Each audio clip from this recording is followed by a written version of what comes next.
In a funding environment where every dollar really matters, the time that is spent on reporting that isn't used is taking time away from students.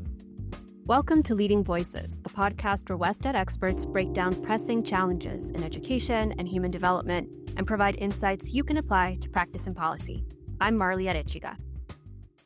They say time is money. In education, that's especially true right now as administrators are being asked to do more with less funding certainty. Yet across schools, districts, and colleges, leaders spend hundreds of hours each year on meeting reporting requirements that are duplicative, outdated, or disconnected from decision-making. It's what public policy researchers call administrative burden, and it's diverting time away from supporting students and educators. So how can education leaders tell the difference between reporting that drives improvement and reporting that simply adds more to the workload? And what can they do about it? Here to help answer these questions is Kelsey Krausen, Director of Education Finance at WestEd. Kelsey has worked with states and districts for over 2 decades on how to make the most of their existing resources, including time. Kelsey, thank you for being here. Thanks for having me. To get us started, what does administrative burden look like for district and state leaders in their day-to-day work? It shows up in a number of different ways, but in education, the administrative burden really shows up in reporting requirements, and those reporting requirements consume a considerable amount of staff time, attention, and a lot of their capacity. Some examples of the ways in which it shows up are reporting requirements that may be designed for specific funding streams, and the intention is good. They're designed to help demonstrate how funding will be used to drive student achievement, which is a really important goal. But when one funding stream reporting requirement is piled upon another and another and another, it's hard to know which of those reports to pay attention to, which really tells us what we need to know about what's driving student achievement in our systems. Another thing that we see frequently are reporting requirements for specific policy areas that are important to our policymakers. So, for example, you may see a specific set of reporting requirements around class size. And it may be that there's not just one report that's generated to show class size over the course of the year, but multiple reporting requirements where class size is reported in different ways and more than once a year, maybe on a quarterly basis, when there really aren't substantive changes in class size throughout the course of the year. So staff are essentially submitting very similar data multiple times throughout the year, which takes up a lot of their time. So one congressional subcommittee's review of the federal role in education documented that federal requirements once generated nearly 49 million hours of paperwork annually, and that's the equivalent of about 25,000 full-time employees. Oh my gosh. Yeah, that's a lot of time. It's a lot of time. And this spans not just K-12 education, but also higher education as well. And WestEd is currently working on a study to try and capture or estimate the cost of federal regulatory compliance in higher ed. For this reason, because policymakers are paying attention also, and they know that this is taking up a lot of time, and they want to make sure that it's the best use of our system leaders' time. What are they spending time on that maybe might surprise people outside of the system? One example that came up in our work is having to post specific requirements to the town's local newspaper, which, as you can imagine, is somewhat dated in this day and age. Another set of reporting requirements that we've come across are for laws that have been sunsetted. So the law itself no longer exists, but the reporting requirement remains. So there was a change to the law, but no mechanism within their education system in order to sunset the reporting requirement along with the law. And then also something we see frequently are reports that are just never reviewed, let alone used to guide decision making. Even though it's outdated, I imagine that the newspaper requirement has something to do with transparency or maybe accountability. And I wonder how you help leaders navigate any kind of tension between reducing the administrative burden, but also maintaining accountability and transparency. Local and state leaders, from my experience doing this work, are generally not in disagreement about the importance of data collection for accountability and transparency. And in fact, they value the availability of data to inform their own decision making and to help inform policy at the state level and budget decisions. It's really more about the need to shift towards ensuring that data collection is meaningful for measuring what matters most in our systems so it can be used to inform that decision making. So, how did we get here? What's driving these excessive reporting requirements? Well, there's sort of some combination of external accountability and systems that aren't really effectively designed to talk to each other, and really driven by good intentions, I would say. But most states don't have systems in place for ongoing review of reporting requirements. We frequently see that new reporting requirements are added, but infrequently do states have those mechanisms in place for review of existing reporting requirements to see if new requirements may be either partially or in full duplicating an existing requirement or asking for information that's already collected, but in just a slightly different way. So it's an additive system. Each new funding stream and initiative gets a new reporting requirement, but reporting requirements are rarely, if ever, reviewed and removed. That cumulative effect seems really daunting. What does it take to get a full picture of what leaders are collecting and why? Well, in some ways, it's a deceptively simple challenge. You really need to take stock of the reports that are required of school districts and charter schools and determine which ones actually matter.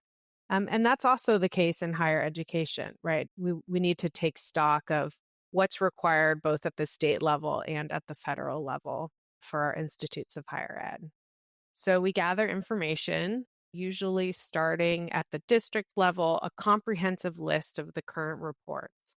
Then we also work with state leaders to understand which reports, to have them review the list of reports and add any reports that may be missing.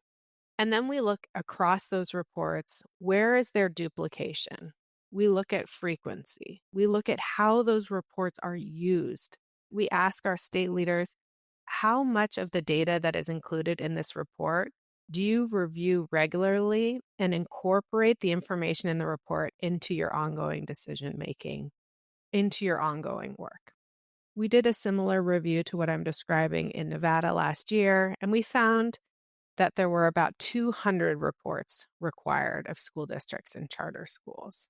And when we helped the state really take stock of these reports, we found that a lot of the data went unused or was duplicated. And in some cases, data were collected just more frequently than was actually necessary. Wow, that's a lot of reports. Can you share an example of what was being duplicated? Class size reduction was one. I think there were 3 separate reports that required information on class size. Because it was an important area of focus in the state, they wanted to ensure that class sizes remained small. And so again, there were really, important good intentions behind the focus on ensuring that class sizes remained small, and where school districts, not through fault of their own, but because of staffing challenges, the ability to recruit teachers in hard to fill subjects or in areas that are more geographically isolated, were having to have larger class sizes, that they could then build a support system or way of reaching out to those districts to better understand how to address the issue in those spaces. But the multiple reports on the same topic it creates noise in the system so that it's hard to know what to focus on. which report is the most important for community members, for parents, for our principals, for teachers, for our state leaders to review when you have so many. How much time does that process normally take of taking stock of every report and figuring out where you can reduce, consolidate, or eliminate? Done well, the process takes a few months generally because it does require that input from the local level and at the state level. And sometimes state leaders aren't aware of the full picture of requirements because some of the requirements on school districts and charter schools actually go to other agencies within the state. And then, really importantly, it takes some time to make meaning of the list of the reports, to have a group make recommendations on which reports are most meaningful to maintain. And in our work, it may come as a surprise, but local leaders really aren't suggesting that we get rid of reporting requirements wholesale. They really see a value in those requirements also, just not the volume and just not all reports. And then the next step is there's usually some kind of legislative action necessary to change the requirements in statute or in ed code. You mentioned that sometimes state leaders aren't aware of the full picture of requirements because some of that information actually goes to other agencies. What are some examples of what those other agencies might be? You may have the Department of Taxation involved, or you may have your Health and Human Services Department involved. And in some states, you have a central data management system where all agencies have access to reports so that your districts or other entities can submit a report once into a state data system. In other cases, districts are sending the same report to multiple agencies. So even above and beyond the reporting requirement itself, the process and requirements around how those data get shared and with who. And in some cases, it may be the responsibility of the Department of Ed to share a particular report that's submitted with another agency. So the onus is actually on the Department of Ed to do that sharing with other agencies. Wow. So even just mapping where all of this information is going can be a little bit of an undertaking. Once leaders do get that fuller picture of what they're collecting and where it's going, what common themes bubble up? The one notable theme is that there's generally agreement across all interest holders on the need to streamline the requirements. There may be some need for discussion on the details of exactly which changes need to be made, whether it's to frequency or an entire report can be eliminated or the number of data points can be reduced in some way. But generally speaking, the recognition of administrative burden is shared between state leaders and local leaders.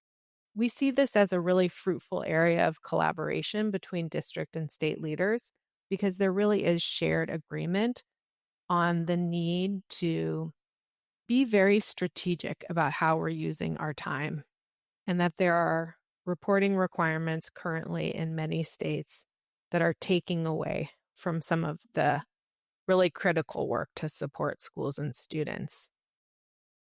What's it like to be in the room during those conversations? It really validates how local leaders are experiencing the requirements.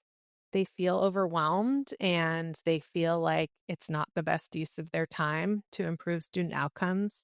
Again, not that there are reporting requirements, just the volume of reporting requirements. So having a conversation about how to free up leaders' time to do critical strategy work, to redesign their data collection systems so that they actually provide the data that's necessary for them to understand return on investment. Those are really exciting conversations to have. Did you see that kind of effect in the Nevada case you mentioned?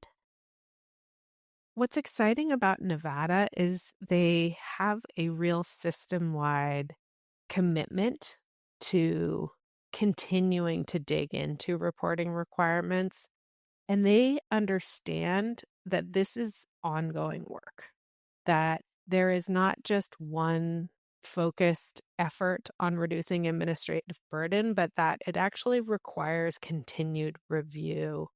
And it's really important to note that Nevada is not unique in the collection of data in this way, the number of reporting requirements. And yet, Nevada has really taken this critical step over the last couple of years to address the issue and use time more effectively. Listening to all of this, it does sound like the kind of problem people hope AI can help solve. What role are you seeing AI play in reducing administrative burden? I think there's a lot of potential there, and we are actively working on ways to use AI and other tools to assist in this work, to create more streamlined ways of identifying some of the duplication that we're seeing across reporting requirements. Some reporting requirements are in files that are generally difficult to read. They may be in copies of PDFs and other things that present some challenges for allowing them to be read by technology. But I think there's lots of room to use some of these new tools. Again, because we are describing such a volume of information that we can use new tools to help us organize those data in ways that allow us to make meaning of them faster with a human in the loop. If a district or state does successfully reduce administrative burden, what are the consequences of that? What actually changes for staff and teachers and maybe even students? In a funding environment where every dollar really matters, the time that is spent on reporting that isn't used is taking time away from students. So, administrative burden really has real consequences. It diverts our most important resource, people's time, away from classrooms and student support. It limits leaders' ability to focus on strategy and improvement, and it can contribute to burnout and inefficiency in the system. And it can also weaken the connection between data collection and actual decision making when there's just too much data to actually make sense of it in order to inform decision making in a strategic way. So when that burden goes away, teachers, staff, and students, there's an ability to really refocus time on what matters. And that's a critical win in this work. For listeners who are thinking about reducing this kind of administrative burden, what is a realistic place for them to start? So, depending on where they sit in the system, they may want to reach out, start conversations with others who may be able to support this work. So, if you're a district leader, consider reaching out to someone at your state Department of Ed to see if you can garner support for an effort like this. Or if you're at the state Department of Ed and you see this as an issue in your state, you might want to reach out to a district leader to start the conversation to see if they would be interested in providing input into the process. And in some cases, these efforts have been driven by the work of membership organizations representing school district leaders or school board members, superintendents who have worked with their representatives in the state legislature to consider passing legislation to support the kind of review necessary to do a really comprehensive overview of current reporting requirements. I think there's also a growing body of work. As I mentioned before, our team is working on a federal study to estimate just the cost of responding to regulatory requirements and accreditation in this case for institutes of higher education. So I think some of these types of studies help create a foundation for understanding the magnitude of current reporting requirements and how that translates into the ways in which our system leaders are using their time on the ground and some of the opportunity costs in some cases that the requirements create. We'll make sure to link to that report when it's ready. Before we wrap, Kelsey, what's one moment in your work with state and district leaders that captures for you what's at stake here? The thing that's really stands out to me is hearing from district leaders that they spend days on reports that they are not sure if anyone ever even looks at. And what those comments capture for me is that this isn't just about inefficiency in our system. It's about really highly skilled people spending time on work that isn't moving student outcomes. Time that could be spent supporting schools, working with educators, focusing on improving student outcomes. And that's really what's at stake here. All right, Kelsey, we will end it there. Thank you again for sharing your wisdom on how to reduce administrative burden, and thank you for being on the show. Thank you. I really appreciated the time with you today. Yeah, of course. To our listeners, keep the conversation going with Kelsey on LinkedIn or email her at kkrausen@wested.org. That's KKRAUSEN@wested.org. In the show notes, you'll find details about how Kelsey and her team help Nevada streamline their reporting and how you can partner with her to do the same in your school, district, or state. While you wait for the next episode, subscribe to Leading Voices on Apple Podcasts, Spotify, YouTube Music, Pandora, or iHeart.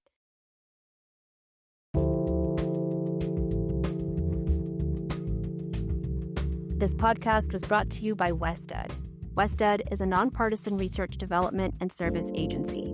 We work to promote excellence, improve learning, and increase opportunity for children, youth, and adults. Special thanks to our audio producer, Sanjay Pardnani, and to Gretchen Wright for her editorial support. Thanks so much for tuning in. We'll catch you in the next episode.